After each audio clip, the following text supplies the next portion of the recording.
आज के सेशन का प्रारंभ एक कहानी से शुरू करते हैं और ये कहानी ऐसी है जिसमें प्रकृति के ही द्वारा आपको कुछ ऐसे महत्वपूर्ण हमेशा संकेत दिए जाते हैं कि आप जीवन में कभी भी हतोत्साहित ना हो।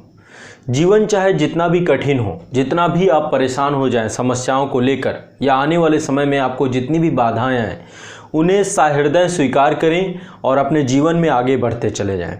तो आज की कहानी का जो हमारा हीरो है वो है चील, पंछियों का राजा, शहंशाह, आसमान की बुलंदियों को उड़ने वाला एक पंछी।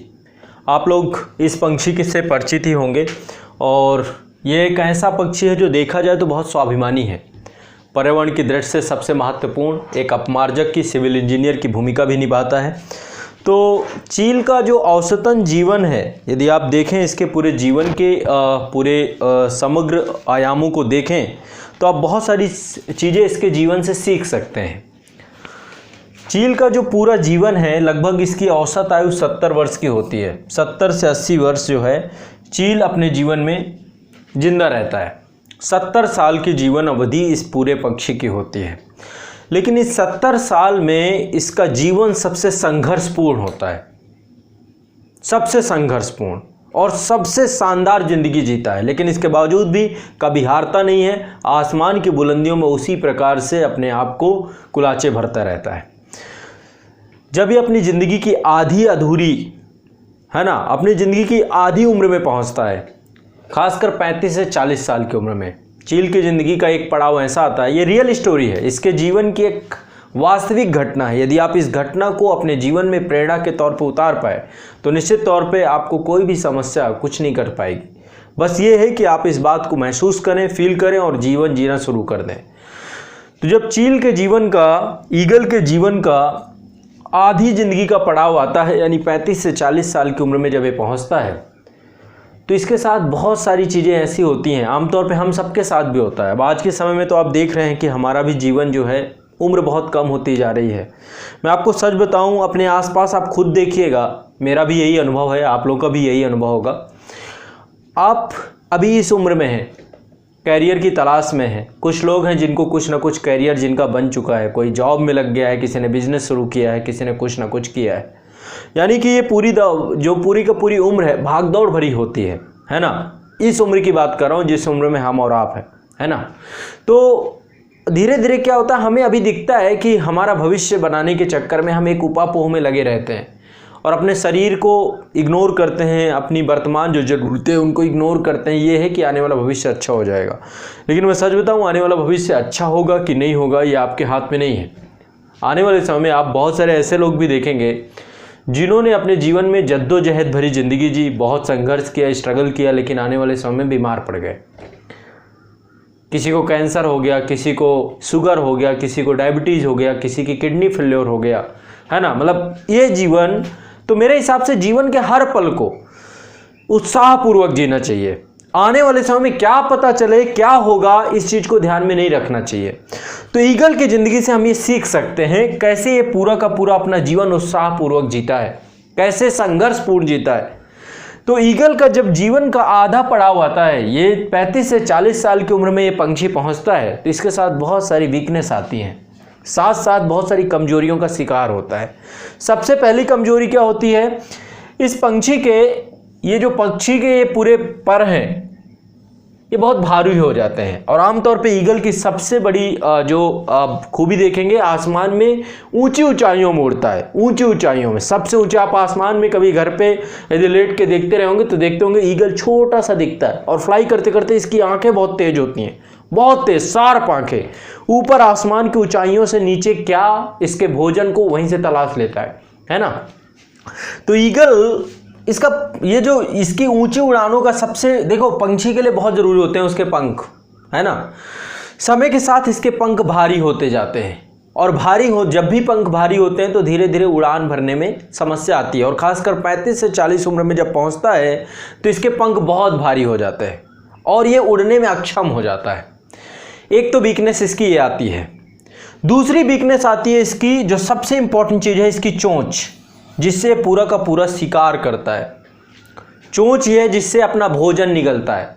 समय के साथ इसकी पूरी चोंच कमजोर हो जाती है, यहां तक कि टिल्टेड हो जाती है, चोंच पूरी मुड़ जाती है, तो शिकार करने में अक्षम हो जाता है पूरी तरीके से, इसकी स्थिति बहुत बुरी हो जाती है। और तीसरी वीकनेस आती है इसके पंजों से, जिससे झपट्टा मारता है। अपने बहुत सारे आप देखते हैं ना, बहुत सारे छोटे छोटे जीव, सांप, ये सबको ना झपट्टा मार के ईगल ले जाता है, तो इसके पंजे भी कमजोर हो जाते हैं, इनके नाखूनों में दम नहीं रहती। क्यों? लगातार प्रैक्टिस करते करते करते 40 साल में इसकी चोंच, जो इसका सबसे महत्वपूर्ण अंग है, इसका पंख जो इसके उड़ान के सबसे महत्वपूर्ण, और इसकी पंजे, ये पूरी तरीके से कमजोर हो जाते हैं। इसके बावजूद भी जब ये कंडीशन पहुंचती है ईगल की कि उसके भोजन का सर्वाइवल भी उसके लिए बहुत बड़ी बात हो जाती है, ऐसी कंडीशन पर ईगल करता क्या है? अब समझिए, यहीं से आपको चीज़ों को सीखना है। जब मतलब आप अपने जीवन की एक उम्र में पहुंचकर, जब अधेड़ उम्र में पहुंचकर आपके जीवन का ही सबसे महत्वपूर्ण जो आपका अस्तित्व है वही खतरे में पड़ जाए। हो सकता है आप इस उम्र में आकर रोगग्रस्त हो जाएं, जैसे ईगल के साथ होता है, हमारे साथ भी होता है। आमतौर पे हम आने वाले समय में एक उम्र में बहुत बड़ी तेज़ी से रोगग्रस्त हो जाते हैं, बड़ी समस्याओं से बिल्कुल डिमोटिवेट हो जाते हैं, एंजाइटी के शिकार हो जाते हैं। इन सभी समस्याओं का पूर्ण समाधान आज आपको मिल जाएगा यदि आप समझ जाएंगे। ईगल इसको लेकर हारता नहीं है, और वो ऐसी बेबस भरी जिंदगी भी नहीं जीना चाहता कि मैं शिकार भी ना कर पाऊं, मैं उड़ भी ना पाऊं, मेरे पंजे भी कमजोर हों, मैं भूख के लिए दर दर तपटूं। इसके लिए वो किसी भी तरीके से इंतजार नहीं करता। नहीं, इंतजार उसे प्रकृति पता है, प्रकृति देगी, प्रकृति के साथ रहेगा तो प्रकृति उसको वापस लौटाएगी चीजें, उसे इस प्रकृति के नियम को पता है। और ऐसी कंडीशन में जब कभी भी ये स्थिति आती है तो ईगल एक बड़े माउंटेन एरिया पे चला जाता है। एक बड़े माउंटेन एरिया पे जा करके, एक ऊंची चोटी पे जा करके अपनी इस चोंच को एक पत्थर के साथ लगातार हिट करना चालू करता है। लगातार हिट करता है, उसे मारता है और इस चोंच को तोड़ देता है। मैं आपको दिखाता हूं, कुछ इस कंडीशन में पहुंच जाता है, आप देख सकते हैं ये कंडीशन हो जाती है, अपनी पूरी चोंच तोड़ देता है। 40 साल की उम्र में जिस चोंच से वो शिकार करना चाहिए वो चोंच कमजोर हो गई, उसे आने वाले समय में 30 साल और जीना है, ऐसी कंडीशन में अपनी चोंच तोड़ दे। उसे पता है प्रकृति वापस करेगी, लेकिन एक प्रोसेस समझिए। ये प्रोसेस कैसा है? ये प्रोसेस दर्द का प्रोसेस है, इतना आसान नहीं है। अपने शरीर का एक छोटा सा नाखून तोड़िए, आपको पता चलेगा उसका भी दर्द होगा। अपने पंजों को पत्थर से रगड़ रगड़ कर इन पंजों को भी खत्म कर देता है। उसको पता है प्रकृति वापस करेगी, क्योंकि उसको बेबस वाली जिंदगी वो जीता ही नहीं है, तभी वो ईगल है, तभी शहंशाह है, तभी पंछियों का राजा है। और अपने इन पंखों को जो भारी पंख है, जिनके कारण से उड़ नहीं पाता, इनको भी अपनी चोंच से खींच कर हल्का कर देता है। समझिए कितना दर्द भरा, कितना प्रोसेस पूरा देखिए। अपने शरीर के अंग को, अपने सब पूरे दर्द से गुजरता है। 40 साल बाद ईगल दर्द से गुजरता है, दर्द भरी जिंदगी उसकी चालू होती है। और ऐसी कंडीशन में प्रकृति उसे फिर वापस करती है, और इसके बाद फिर वो आने वाले 30 साल उसी शान के साथ जीता है, उसी शान के साथ, नई चोंच के साथ, नए पंजों के साथ, नए पंखों के साथ, उसी शान से जीता है। तो जो शान से जीने वाले लोग होते हैं वो अलग ही होते हैं। सब कुछ चला जाता है, इसके बावजूद भी किसी भी तरीके का ना कोई पश्चाताप, ना किसी तरीके का कोई, तो शान से जीना सीखिए। शान से जिएंगे, जीवन में सब कुछ पा जाएंगे। अपना आत्मसम्मान नहीं खोना बच्चों। कभी कोई दिक्कत आ जाए, कितना गंभीर से गंभीर संकट आ जाए, आपके आत्मसम्मान, आपके शान से बड़ा कुछ नहीं है। आपका सेल्फ स्टीम सबसे इंपॉर्टेंट है। भूखों पड़े रहेंगे। याद करिए राणा प्रताप को। राणा प्रताप एक ऐसा इतिहास का एक ऐसा हमारा पूर्वज जिसने हमें बताया कि अपने स्वाभिमान के लिए चाहे जंगलों में भटकना पड़े, चाहे घास की रोटियां खाना पड़े, लेकिन किसी भी तरीके से अपने आत्मसम्मान से कोई समझौता नहीं करेंगे। ये है इसको बोलते हैं। तो ये बावजूद अपना बना के रखना है, और कभी भी कितना गंभीर संकट आ जाए, आपको इस गंभीर संकट से हिलना नहीं है। सीख सकते हैं, प्रकृति में हजारों एग्जाम्पल है, आपको डरने की जरूरत नहीं है, सब मिलेगा। आज एक बहुत छोटी सी बात आपको बता रहा हूं, शायद आप इस बात को समझेंगे। आज वर्तमान समय को देखिए और थोड़ा सा पीछे जाइए, 1 साल पीछे, 2 साल पीछे। आज इसी समय को लेकर डर रहे थे आप। वर्तमान जहां पे आप खड़े हैं, यदि 2 साल पीछे जाकर देखेंगे तो इस समय के लिए डर रहे थे, कुछ नहीं हुआ। ये सब वहम है। आने वाले समय को भी आप डर रहे हैं ना, ये डरना बंद करिए। हर क्षण को उत्साह के साथ जिए, यही सबसे बड़ी बात है।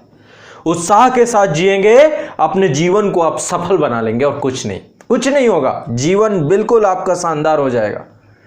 तो जीवन को चील की तरह जीना है, जीवन को राणा प्रताप की तरह जीना है, अपने वंशजों से सीखना है जिन्होंने हमें दिखाया है, हमें बताया है।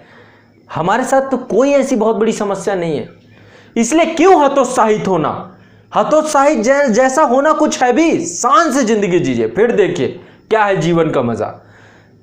तो शान से जीने के लिए सिर्फ एक थॉट प्रोसेस चाहिए। इस थॉट प्रोसेस को कभी कंप्रोमाइज मत होने दीजिएगा।